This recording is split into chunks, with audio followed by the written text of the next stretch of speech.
What would you do if the world cast you out with nothing but the clothes on your back and a sorrow too heavy to carry? If, at 20 years old, you found yourself utterly alone, with every door that ever meant home slammed shut behind you, for Emmeline Hale, in the raw, wind-swept expanse of the Texas Panhandle in 1884, this wasn't a question.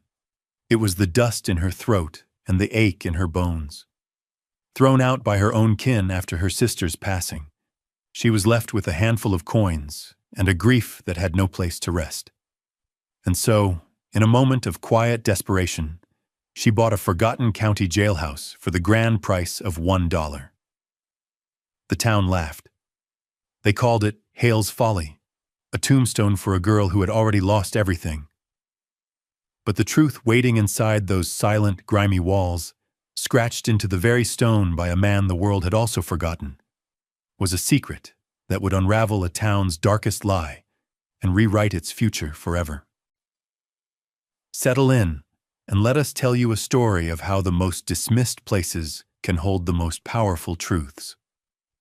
We'd love to know where you're watching from tonight, as we journey back to a time of dust, dignity, and quiet rebellion.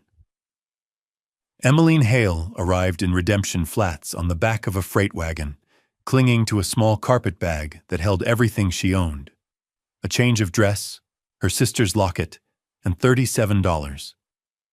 The wind was a constant, a physical presence that scoured the flat land and pushed against the small clapboard buildings as if trying to erase them. It had been a month since she'd buried Mary, a month since her brother-in-law, Silas, his face a mask of pinched grief and impatience, had told her she could no longer stay. "This is my house now," he'd said, not unkindly, but with the finality of a closing door. "A grown woman needs her own way." His way of saying her presence was a constant reminder of his loss, a burden he no longer wished to bear. She didn't argue. The fight had gone out of her by Mary's sickbed, watching her sister fade like a photograph left in the sun. She simply nodded, packed her bag, and walked away from the only home she'd known since her parents were taken by fever 5 years prior. Redemption Flats wasn't a destination. It was simply where the wagons stopped. It was a town of one dusty main street, a saloon, a general store, a blacksmith, and a new brick courthouse that stood proud and out of place against the weathered wood surrounding it. Hope was a scarce commodity here, same as water. People's faces were as weathered as the buildings, their eyes holding a kind of resigned suspicion for newcomers. Emmeline took a room at the boarding house, paying for a week in advance, and spent the first 2 days just walking. She walked the perimeter of the town, her worn boots kicking up pale dust, her gaze fixed on the endless horizon. She was trying to walk the tremor out of her hands, the hollowness out of her chest. She was a ghost in a town that had no memory of her, and the anonymity was both a comfort and a curse. On the third day, she saw the notice tacked to the board outside the general store. It was a county auction notice, handwritten in neat, looping script. The county was selling off surplus property. There was a list of small, barren parcels of land nobody wanted, and at the very bottom, one peculiar item: Old County Jailhouse and Lot, stone construction, sold as is, minimum bid $1. Emmeline read the line 3 times. The laughter and whispers of the men reading it beside her were a low hum. A jail, a place of misery and confinement. But to Emmeline, who felt she was living in a prison of grief already, the words looked different. Stone construction. It sounded permanent. It sounded solid. In a world that had proven to be made of sand and shifting loyalties, stone sounded like something a person could hold on to. The auction was held on the steps of the new courthouse the following Saturday. A small crowd had gathered, mostly out of boredom. Sheriff Barton, a man whose belly strained the buttons of his vest and whose face was perpetually flushed with self-importance, was acting as auctioneer. He was a man who enjoyed the sound of his own voice, booming it across the dusty square. as he dispensed with the worthless land parcels for a few dollars apiece to ranchers looking to add to their grazing territory. Then he came to the last item. "All right, folks," he bellowed, a smirk playing on his lips.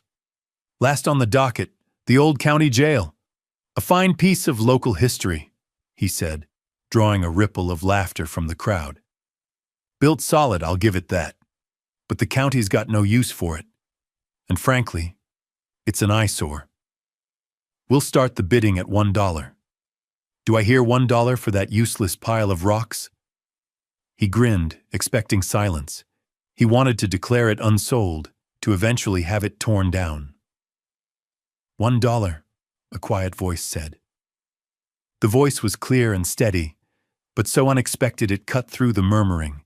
Every head turned. Emmeline Hale stood at the back of the crowd, her hand raised just enough to be seen. She wore her one good dress, faded but clean, and her expression was calm, her chin held high. Sheriff Barton's smirk faltered, replaced by disbelief, then open contempt. "The girl?" someone muttered. "What's she want with that place?" The sheriff stared at her. $1 from the young lady. Do I hear $2? He looked around, his eyes daring anyone to bid against this foolish girl. The crowd was silent, their amusement turning to a kind of pitying curiosity. $1 going once, Barton called, his voice laced with mockery. Going twice. He paused, letting the humiliation hang in the air. Sold, he finally snapped, slamming a small gavel onto the lectern. To the girl with more dollars than cents, for $1. The crowd broke into whispers and a few outright laughs. Emmeline ignored them.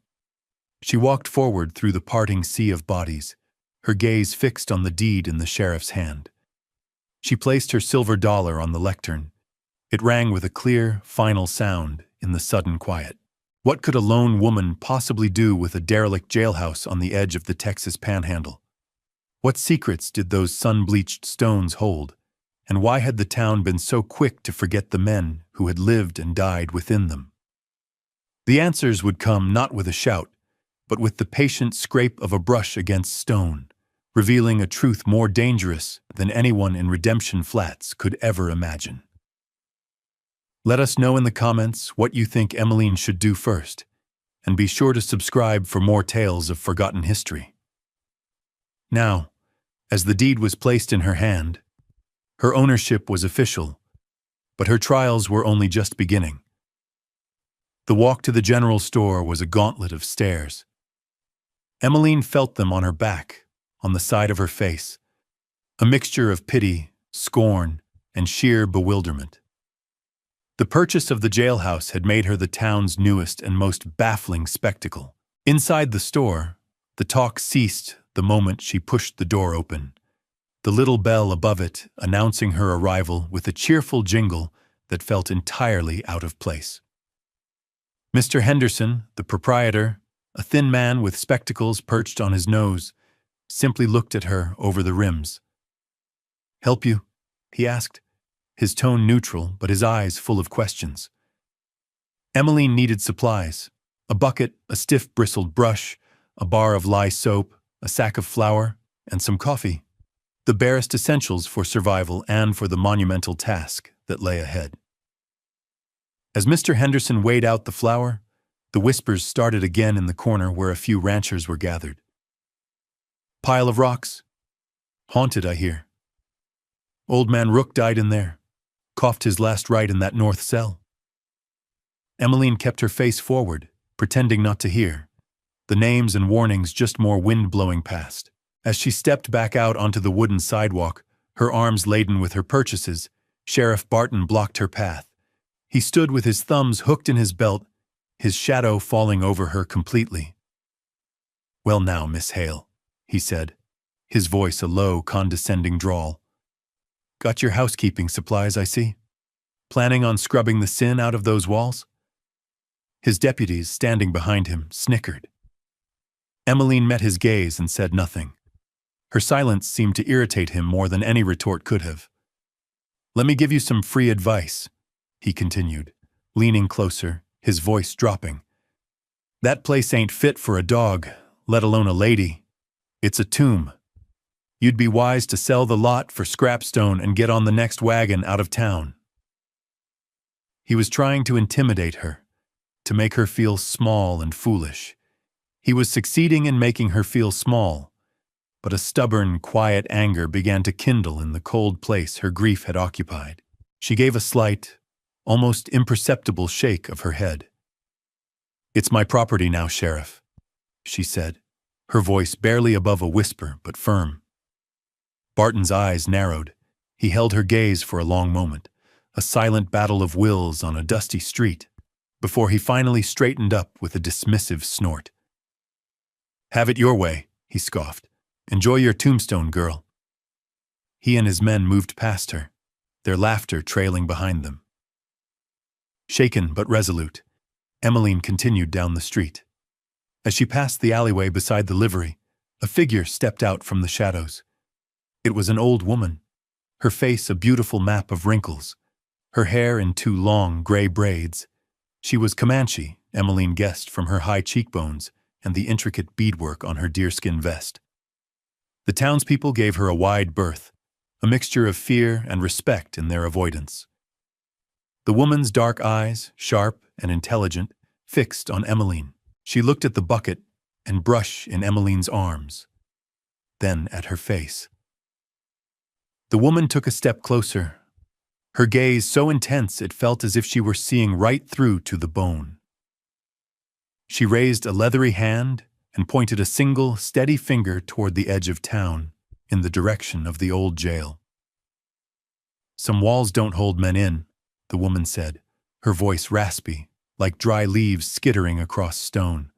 "They hold truth still." And with that, she turned and disappeared back into the alley as silently as she had appeared. Emmeline stood frozen, the cryptic words echoing in her mind. She didn't understand them, not then. They were just another strange current in a day full of them. But she would remember them. She would carry them with her, another small, hard possession, as she walked the final 100 yards to her new home. The jailhouse sat squat and defiant at the very edge of Redemption Flats, where the town gave way to the endless, waving grass of the prairie. It was set back from the main road, a solitary block of sun-bleached limestone that seemed to have grown from the earth itself. The roof was slate and mostly intact, but the wooden door hung slack on a single rusted hinge, permanently ajar like a mouth agape. The two windows, little more than slits in the stone, were barred with iron so corroded it looked like skeletal fingers. There was no glass. The wind whistled through them, a low, mournful sound. Emmeline set her supplies down in the dust and simply looked. From a distance it had seemed solid. Up close, it was a study in decay. Weeds grew thick and tenacious from cracks in the foundation. The air around it was heavy with the smell of neglect, of dust and damp and rat leavings, and something deeper, a cold, mineral scent of old sorrow. For a moment, her resolve wavered. The sheriff's word echoed in her mind. Tombstone. It did look like one. A faint scratching sound from behind the building drew her attention. She walked around the side, her boots crunching on loose gravel. There, huddled against the relative warmth of the stone wall, was a dog. It was a scruff of a thing, ribs showing through a coat of indeterminate color, matted with burrs and dust. One ear was torn. It watched her with weary, intelligent eyes, too weak or too defeated to run. It didn't growl, just gave a faint thump of its tail against the dirt. Emmeline felt a pang of recognition. Here was another creature cast out and forgotten, clinging to the shelter of a forsaken place. She broke off a piece of the small loaf of bread she'd bought and tossed it gently. The dog crept forward, snatched it, and retreated to its spot, wolfing it down in 2 bites. "You can stay," Emmeline murmured, as much to herself as to the animal. "If you've got nowhere else to be." The dog seemed to understand. It laid its head on its paws and watched her. She had found her first and only ally. That night, she didn't dare sleep inside. The interior was a black pit of unknown filth and darkness. Instead, she built a small fire a few yards from the entrance, using dried brush and a few splintered planks she found nearby. She wrapped herself in her thin blanket, her back against her meager sacks of supplies, and watched the stars emerge in the vast, ink-black sky. The dog, which she had decided to call Ghost for his pale, dusty color and silent presence, crept closer to the fire and lay down, letting out a long, contented sigh. The jailhouse loomed beside them, a dark shape against the starfield. It didn't feel menacing. It felt watchful, patient. It had been waiting a long time. Emmeline listened to the wind moving through the barred windows, a constant, low song. It sounded like a voice trying to speak, a story trying to be told. She closed her eyes, the locket with her sister's likeness clutched in her hand, and for the first time since Mary's death, she didn't feel entirely alone. She had Stone at her back and a fellow Stray by her side. It wasn't a home, not yet, but it was a beginning. The work would start at dawn. The next morning, Emmeline began. With her new bucket, she made a dozen trips to the town well, hauling water back to the jailhouse. Ghost trotted faithfully at her heels, a silent, four-legged shadow. The interior of the jail was worse than she had imagined. It was comprised of 2 small cells on either side of a narrow corridor, and a small front office area. Everything was coated in a thick, greasy layer of grime, cobwebs as thick as cotton batting hanging from the corners. The air was stagnant and foul, but the stone floors and walls were solid, the ironwork of the cell doors immovable. It was built to last. She started with the office, sweeping out years of accumulated dirt and debris, chasing out a family of mice. Then, she turned her attention to the cells. She chose the one on the north side, the one the men in the store had mentioned. She propped the heavy iron door open and braced herself. Taking a deep breath, she dipped her brush into the bucket of hot, soapy water and set it against the wall. The grime was stubborn, caked on by years of humidity and neglect.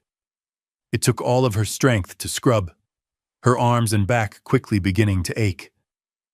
The water in the bucket turned black almost instantly. She worked in a slow, methodical rhythm. Scrub, rinse, repeat. The stone beneath the filth was a pale, cool gray. For hours, she worked her way along one wall, moving from the floor upwards. It was mindless, exhausting labor. But there was a strange peace in it. She wasn't thinking about Silas or Mary or her own uncertain future. She was focused only on the small patch of wall in front of her, on the simple, honest act of making something clean. As the afternoon sun slanted through the narrow window, casting a single beam of light across her work, she stopped to rest. Wiping sweat from her brow with the back of a raw hand, she leaned against the opposite wall. Her eyes traced the newly cleaned section of stone, and that's when she saw them. Faint lines, scratches. At first, she dismissed them as random marks, graffiti left by some long-gone prisoner. But as she looked closer, she saw they weren't random at all. There was a precision to them, a deliberation. A series of short, vertical lines, crossed by a diagonal one like a tally, then another set, and another.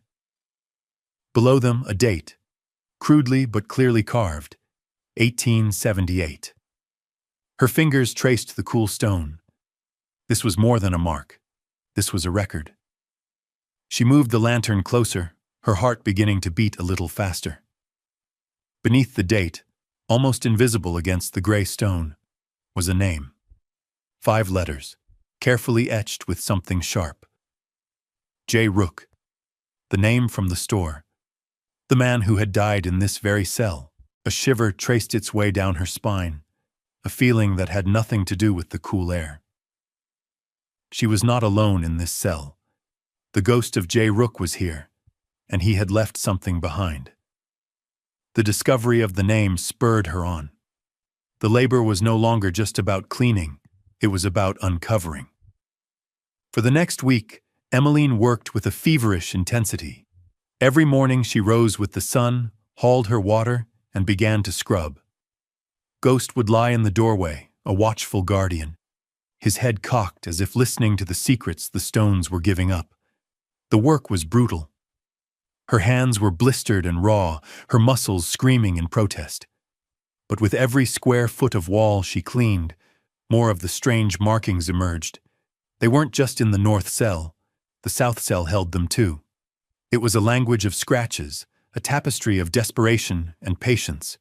She realized the tally marks were days, weeks, months, a calendar of confinement. But there was more. Interspersed with the dates were other symbols. Crude drawings of what looked like cattle brands. A lazy S, a double diamond, a circle T, brands she didn't recognize from the local ranches. There were also strings of numbers, sometimes arranged in pairs, that made no sense to her. And then there were the words, short phrases scratched with painstaking effort. Miller Herd, South Fork, Night. Another section read, Widow Hemlock, Deed Forged.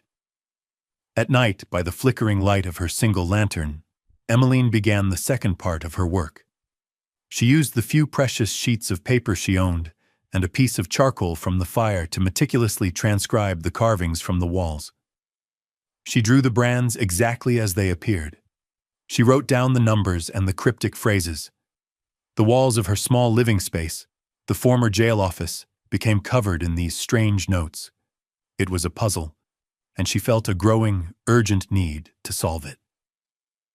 Jay Rook, whoever he was, had not been idle in his final days. He had been leaving a message, a testament. He had used the only paper he had, the very walls of his prison. This place wasn't a tomb, it was a book. During the day, she would sometimes feel a profound connection to the man. As her hands scraped away the grime, she imagined his hands carving the stone, the slow, patient work of a man with nothing left but time and a story to tell. She felt his anger, his meticulous care, his desperation to not be forgotten, to not let the truth die with him. Her frequent trips to the town well, her buckets now for cleaning instead of just for survival, did not go unnoticed. Sheriff Barton would often watch her from his office across the street, his expression a mixture of suspicion and annoyance. Her persistence bothered him. She was supposed to have given up, to have fled the town in defeat. Instead, she was working on that forgotten building with a purpose he could not fathom. One afternoon, he confronted her as she drew water. "Still playing house in that mausoleum, Miss Hale?" he asked, his voice dripping with false concern. "You're starting to look as haunted as the place itself." Emmeline simply looked at him, her face smudged with dirt, her hands wrapped in rags to protect her blisters. "Just cleaning, Sheriff," she replied, her voice even. It was left in a sorry state. His eyes narrowed, searching her face for something, some sign of what she was up to. "Some things are best left buried in the dirt," he said, his voice low and hard. It was a clear warning. But it was too late. Emmeline had already begun to dig. She knew she was onto something, something important, something dangerous. The brands, the names, the numbers, they were pieces of a story someone, very likely the sheriff himself, did not want told. The breakthrough came on a sweltering afternoon 2 weeks into her labor. While scrubbing the lowest part of the wall in the south cell, near the floor, her brush dislodged a loose stone. Behind it, tucked into a small, hand-carved cavity, was a small object wrapped in oilcloth. Her heart hammered against her ribs. With trembling fingers, she unwrapped it. It was the tattered, coverless remnant of a small Bible, its pages yellowed and fragile. Tucked inside was a single, folded piece of paper. On it was a key. A simple substitution cipher. A equals 1, B equals 2, and so on. But it was more complex than that. It was tied to the Bible. A set of numbers like 3:16 meant the third book, 16th verse. A letter could be represented by the first letter of a certain word in a certain verse. It was ingenious, a code that would mean nothing to anyone without this key and the book it belonged to. J. Rook had made sure his message could only be read by someone who found his hidden tools. That night, her hands shaking so badly she could hardly hold the charcoal, Emmeline began to translate. She started with a long string of numbers she had transcribed from the wall above where Rook had died. Using the key, she cross-referenced the pages of the tattered Bible. The numbers resolved into letters, the letters into words. The first message was clear and chilling. Barton Sheriff, he is the wolf. A cold dread washed over her. This was not just a record of a prisoner's despair. It was an accusation. She worked through the night, the lantern burning low, ghost whining softly at her feet as if sensing her distress. One by one, the secrets of the walls gave themselves up to her. The cattle brands she had copied were next to dates.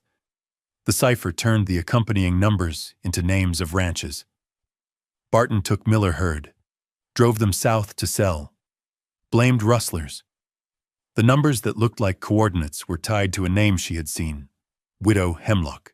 The translated text read, "Deed for Widow Hemlock's quarter section, forged by Barton after he ran her off." Emmeline felt sick. This wasn't just theft.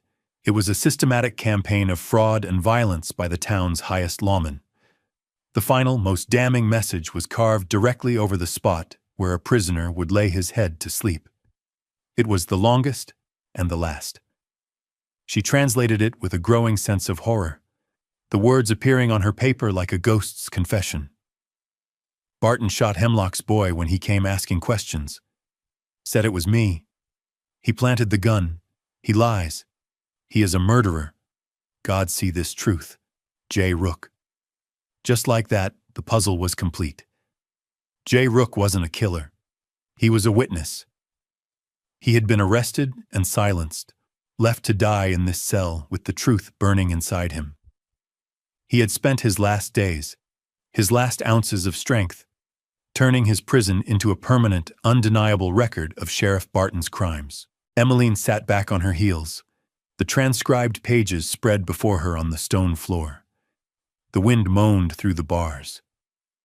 It no longer sounded mournful. It sounded like a cry for justice. And she, a girl with nothing, was the only one who had heard it. The knowledge was a heavy, dangerous weight. Emmeline knew she couldn't just walk into the courthouse and accuse the sheriff. Barton owned this town. He would destroy her, and he would destroy the evidence. She needed more. She needed proof that would corroborate the story on the walls. For the next few days, she walked into town with a new purpose. She told Mr. Henderson at the store that she was looking for any old newspapers he might have to use for insulation. He was happy to be rid of a dusty stack from the back room. She spent 2 nights poring over the yellowed pages from 1878, the year of Rook's arrest. She found it. A small article detailing the arrest of Jasper Rook, a drifter, for the murder of Thomas Hemlock. The article, quoting Sheriff Barton extensively, painted Rook as a violent vagrant. It mentioned the stolen cattle, the land disputes, all pinned on this one convenient scapegoat. The official story matched the lies Rook had described. Her next step was riskier. She went to the new courthouse, to the county clerk's office. The clerk, a man named Abernathy, was elderly and meticulous, with ink-stained fingers and a quiet, professional demeanor. Emmeline told him she was interested in the history of her new property and wanted to see the old deed records for the surrounding area. It was a plausible enough request. For 2 days, she sat in a dusty corner of the records room, poring over the heavy ledgers. And she found it all. The original deed for the Hemlock property, signed and sealed, and then, a year later, a new deed, transferring the property to a holding company. The signature on the transfer was a clumsy forgery of Mrs. Hemlock's name, and the notary stamp was from a man who, according to the newspapers, had left town a month before the document was dated. The holding company's owner? A man from a neighboring county, a known business associate of Sheriff Barton. She also found records of cattle sales from that same period. Large, unbranded herds sold for cash by that same associate. The pieces were all there, a trail of paper and ink that confirmed every scratch J. Rook had carved into the stone. Her quiet research, however, had not gone entirely unnoticed. Barton had seen her leaving the courthouse. Her presence was no longer a foolish curiosity. It was a threat. As Emmeline walked back to the jailhouse late one afternoon, the sky to the north had turned a bruised, ugly purple. A storm was coming, a real Texas norther. The wind picked up, whipping dust into her eyes. Just as she reached her door, she saw him. Sheriff Barton, riding out from town, his face dark as the storm clouds. He was coming for her. Panic seized her for a moment, cold and sharp.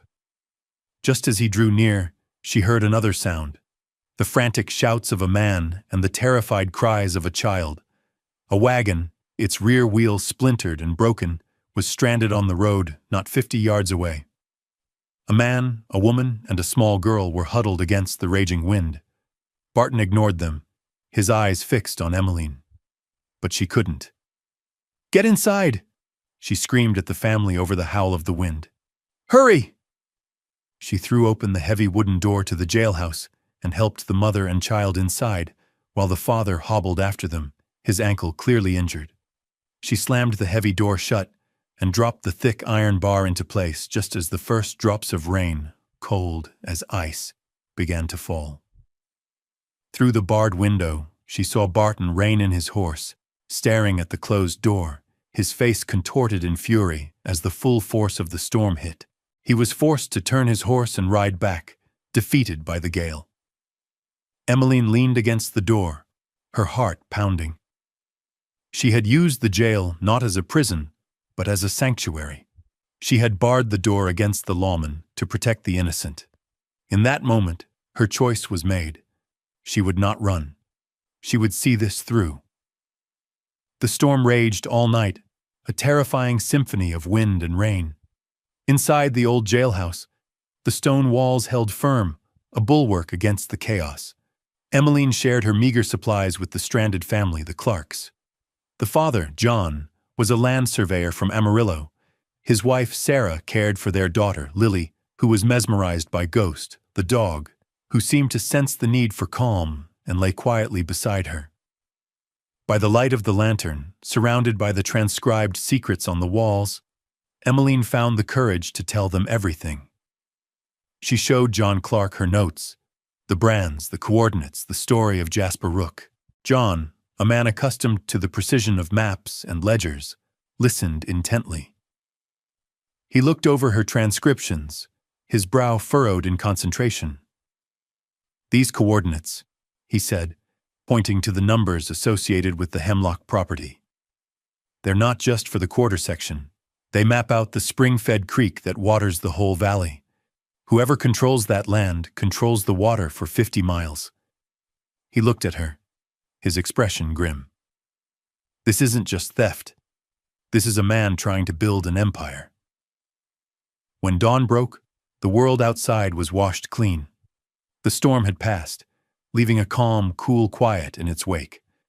John Clark, his ankle tightly bound, looked at Emmeline with a newfound respect. "Miss Hale," he said, his voice sincere, "what you have done here, it is more than just uncovering a crime. You have given a voice back to a dead man." The family's gratitude was a balm to her spirit. They were the first people to look at her, not with pity or scorn, but with admiration. As they prepared to limp back toward town to get their wagon repaired, John made a promise. "I will stand with you," he said. The surveyor's office in Amarillo has copies of the original plat maps. Barton can't have forged them all.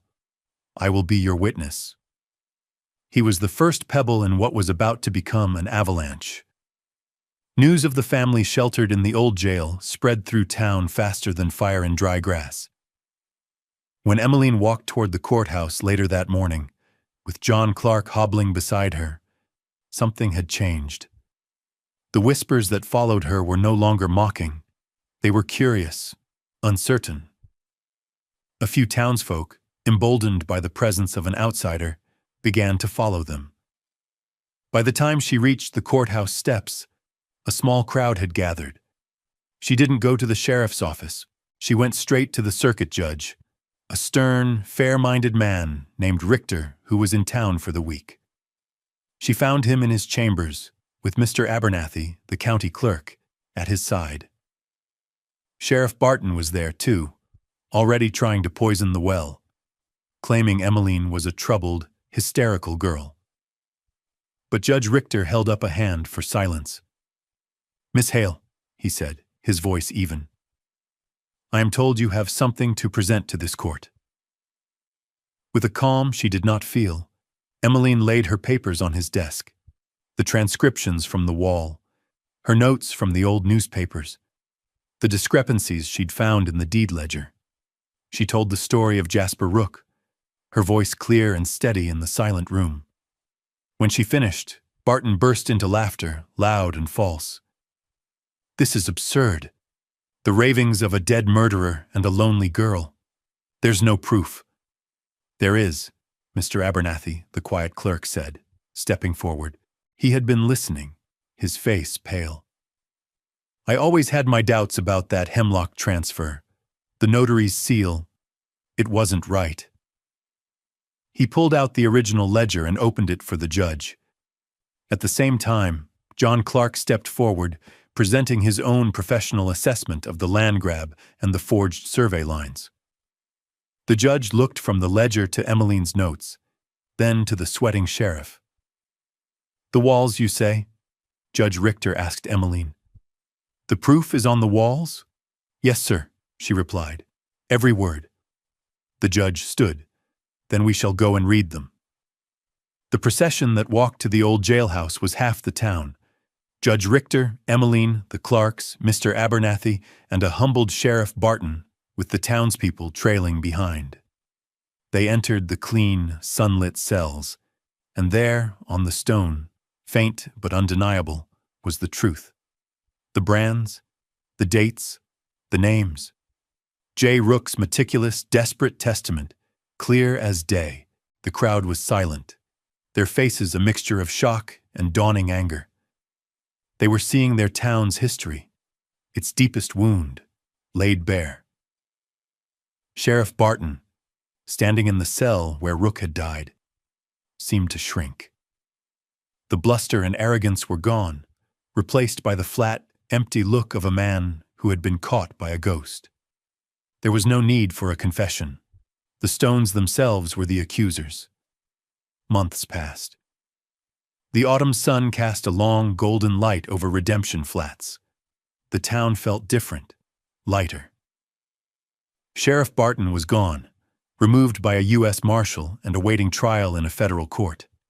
A new, younger sheriff was in his place, a man who spoke quietly and treated people with fairness. The story of Emmeline Hale and the jailhouse had become local legend. People called it the Library of Truth. Emmeline had stayed.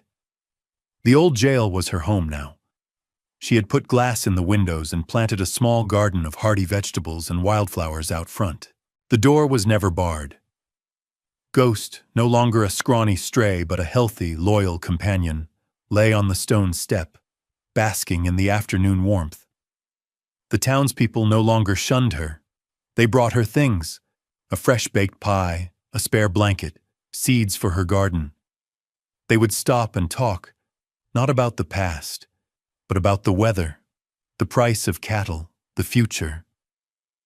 They had looked into the darkness of their own town, and thanks to her, had found their way out. She had scrubbed away more than just grime. She had scrubbed away a long-held fear. One evening, as she sat on the step watching the sunset paint the sky in hues of orange and rose, the new sheriff rode by. He stopped his horse and tipped his hat to her. "Evening, Miss Hale," he said. "Just wanted to thank you." "For what?" she asked. "For reminding us," he said simply, "that the law is supposed to serve the truth, not the other way around." He nodded once more and rode on. Emmeline watched him go, a quiet sense of peace settling over her. She looked at the sturdy stone building behind her. It had been her sanctuary, her project, her purpose. It had saved her, just as she had saved the truth within it.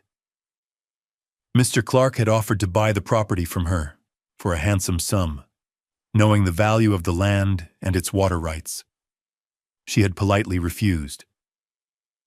A young boy from town, sent to deliver some fresh milk, looked up at her with wide, curious eyes.